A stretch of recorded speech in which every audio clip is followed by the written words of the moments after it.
Hello friends, welcome to భారతీయ government jobs అడ్డా YouTube channel. నేను మీ శరత్ చంద్ర.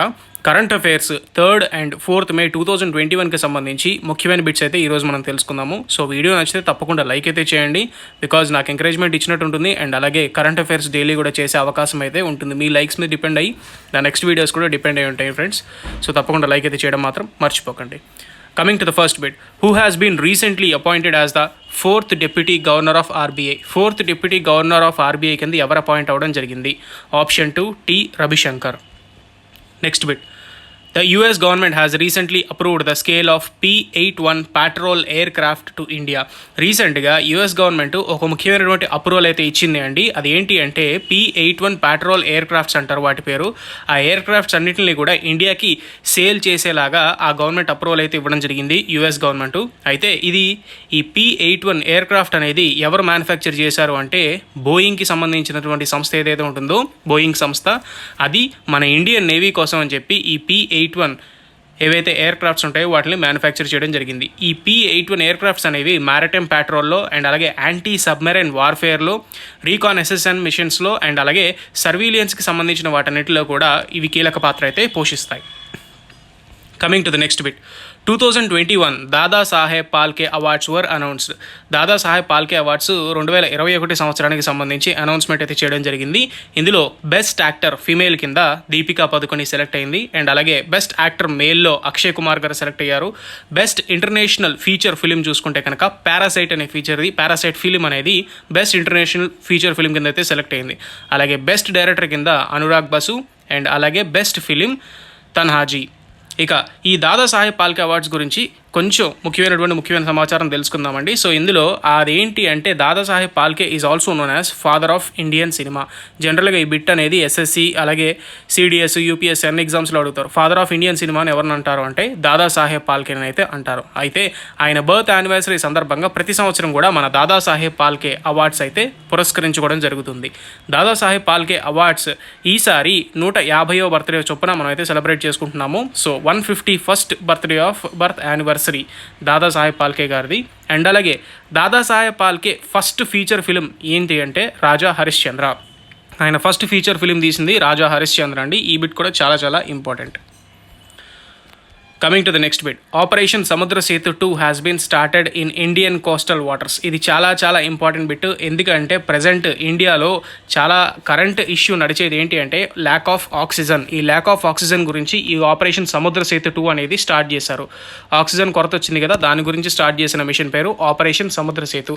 అయితే ఈ ఆపరేషన్స్లో ముఖ్యంగా వార్షిప్స్ అనేవి ఉన్నాయండి. ఆ వార్షిప్స్ అన్నీ కూడా లిక్విడ్ ఆక్సిజన్ ఏవైతే క్రయోజనిక్ కంటైనర్స్ ఉంటాయో వాటన్నిటిని కూడా సేకరించే పనిలో ఉంటాయి. అయితే ఈ వార్షిప్స్ ఇందులో పార్టిసిపేట్ చేసేవి ఏంటి అంటే INS Talwar, INS Kolkata, INS Airavat, INS Jalashwa, INS Shardul.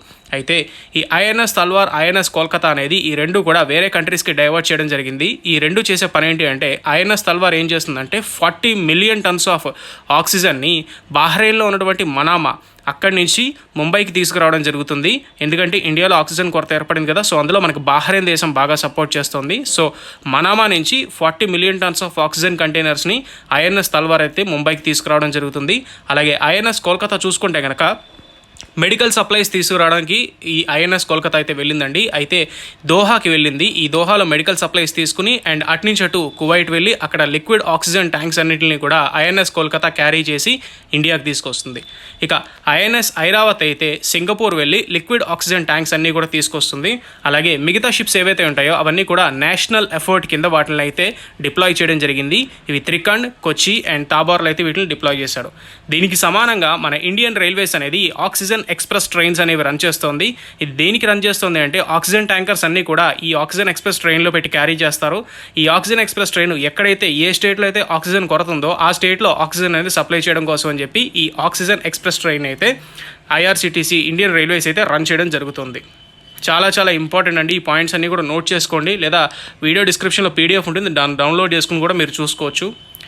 Next bit, Congo president has impose state of seize. State of seize అనేది కాంగో ప్రెసిడెంట్ ఇంపోజ్ చేయడం జరిగిందండి.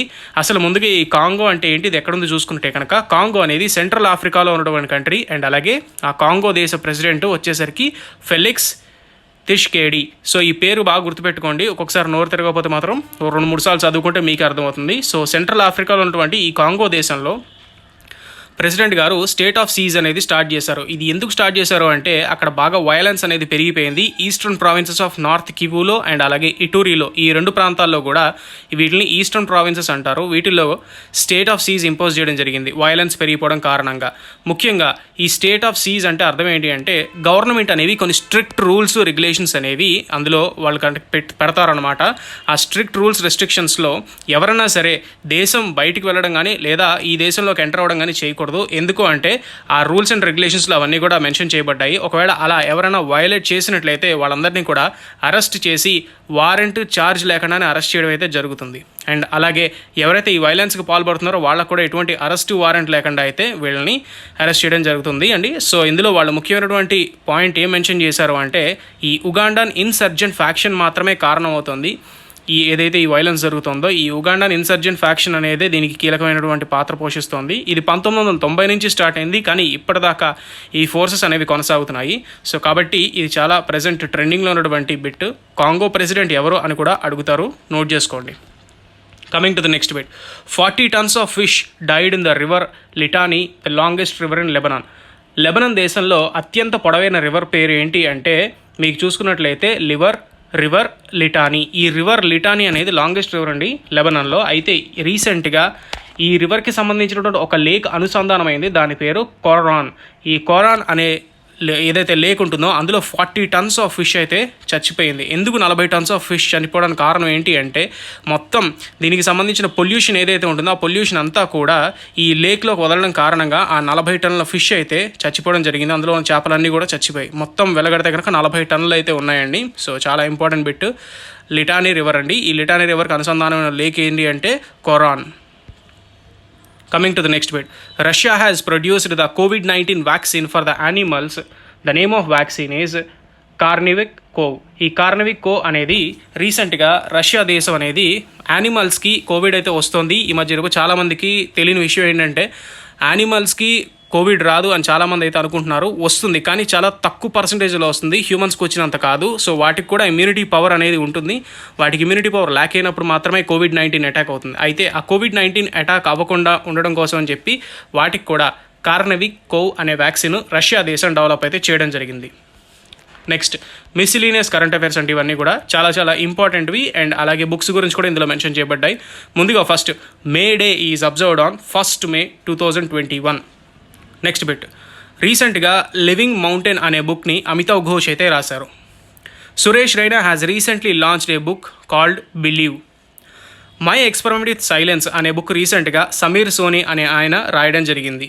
ఇది చాలా ఇంపార్టెంట్ అండి. అండ్ అలాగే Irwin Allan Sealy has recently launched book called Ashoka. ఈ ఇర్విన్ అలన్ సేలీ అని ఆయన రీసెంట్గా చాలా అవార్డ్స్ అయితే వచ్చాయండి ఈయనకి. సో ఈ ఇర్విన్ అలన్ సేలీ అనే రైటర్ పేరు చాలా బాగా గుర్తుపెట్టుకోండి.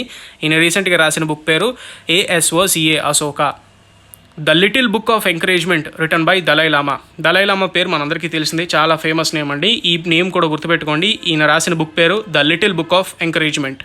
నెక్స్ట్ రామచంద్ర గుహ చాలా చాలా ఫేమస్ పర్సన్ అండి. ఈయన రీసెంట్గా రాసిన బుక్ పేరు కామన్వెల్త్ ఆఫ్ క్రికెట్. సో ఇది ఫ్రెండ్స్ రీసెంట్గా జరిగినటువంటి current affairs 3rd, 4th May 2021కి సంబంధించి. వీడియో నచ్చితే తప్పకుండా లైక్ చేయండి. డిస్క్రిప్షన్లో లింక్స్ ఉంటాయి, దాని మీద డౌన్లోడ్ చేసుకుని మీరు PDF అయితే చదువుకోవచ్చు. Thank you friends. నేను మీ Sharath Chandra. Have a nice day.